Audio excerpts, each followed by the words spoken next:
7 days, a full week. That's how long this high-stakes conflict between the United States, Israel, and Iran has been going on. Today, we're going to go inside the situation report for day 7 to really break down where things stand right now. So after a week of pretty intense air and naval ops, this war isn't just escalating, it's expanding. What started as a direct fight is now pulling in the whole region and, you guessed it, sending major shockwaves through the global economy. So what exactly is happening on day 7? Let's get into it. To really get a handle on the chaos of today, we have to understand how we got here. We've got to look at the dominoes that fell during that first week. It was a period of incredibly rapid and dangerous escalation.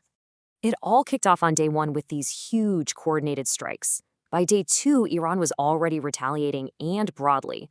Then on day 3, the world's attention just snapped to the Strait of Hormuz because shipping suddenly became a huge risk.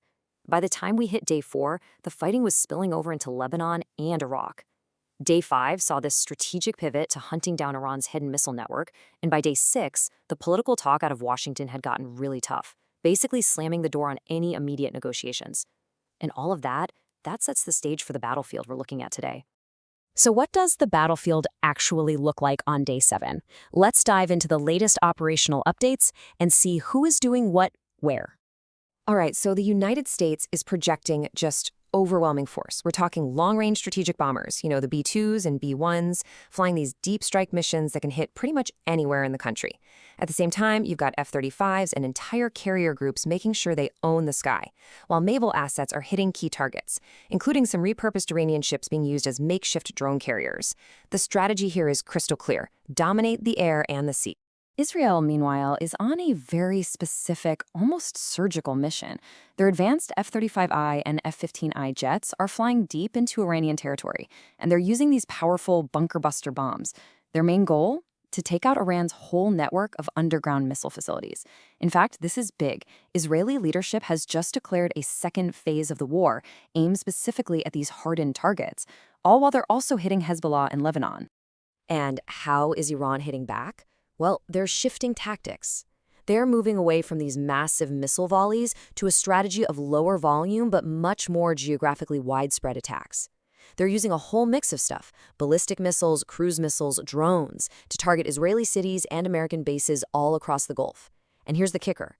Intel suggests they're rolling out new types of warheads specifically designed to overwhelm missile defense.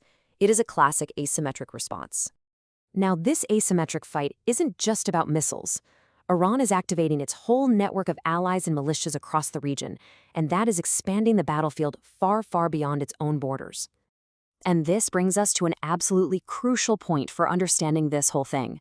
This is no longer just a state-on-state war. It is rapidly becoming a regional one, and it's being fought through other groups. This strategy actually has a name, and it's essential to get your head around it: proxy warfare. So what is it? To put it simply, it's a conflict where the big powers use third-party groups to do their fighting for them. For a country like Iran, this strategy is perfect. It lets them strike powerful enemies indirectly, it expands the conflict on their own terms, and it saves their main military assets, all while giving them a little bit of deniability. And this isn't some abstract theory. We're seeing it play out right now. Hezbollah is active up in Lebanon. Militias in Iraq are launching drones at U.S. bases. And other smaller groups are hitting critical supply lines and infrastructure.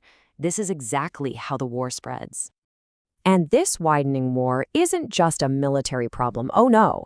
It is creating massive shockwaves far beyond the Middle East, and it's hitting the one place everybody feels it: the global economy. And it all comes down to this one number: 20%. 1/5 of the entire planet's oil supply has to pass through one single narrow choke point, the Strait of Hormuz. And right now, traffic there is pretty much at a standstill. And the result is immediate. I mean, just look at this spike. In only 7 days, the disruption in the Gulf has sent oil prices through the roof. We've got hundreds of tankers just sitting there, anchored, waiting for things to cool down, and global markets are, well, they're freaking out. And here's the really crucial point. This might just be the beginning. As this quote from the report makes clear, analysts are warning that prices could keep climbing, and climbing dramatically if the Strait of Hormuz stays paralyzed. So, with the military, the proxy, and the economic fronts all active and escalating, what happens next? Let's take a look at the intelligence forecast for the coming week. Okay, so according to the analysis, there's about a 45% chance that we just stay in this tit-for-tat cycle of strikes and retaliation. But look at the next two biggest chunks. A 30% chance that the proxy war gets even bigger, and a 20% chance of more escalation at sea. A negotiated pause, meanwhile? Yeah, that's seen as highly unlikely, sitting at just 5%. So, the most probable future, at least for now, is just more of the same. Continued US and Israeli air operations being met with Iranian missile, drone, and proxy attacks. But, and this is a really big but, there are some major risks out there that could change everything in an instant. These are the wild cards. These are the scenarios that keep strategists up at night. An Iranian attack on a US aircraft carrier? That would trigger a massive response. The complete closure or mining of the Strait of Hormuz? That would be an economic catastrophe. And a full-scale war between Hezbollah and Israel would be just devastating. And that brings us to the final assessment, the bottom line from the Day 7 situation report. The key takeaway is this.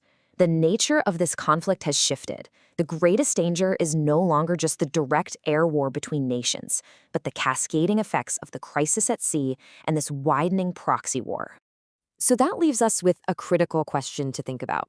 As this war evolves, is the biggest threat the bombs and missiles of the direct fight, or is it the slower, spreading poison of economic disruption in these regional proxy battles? The answer to that is likely going to define the weeks to come.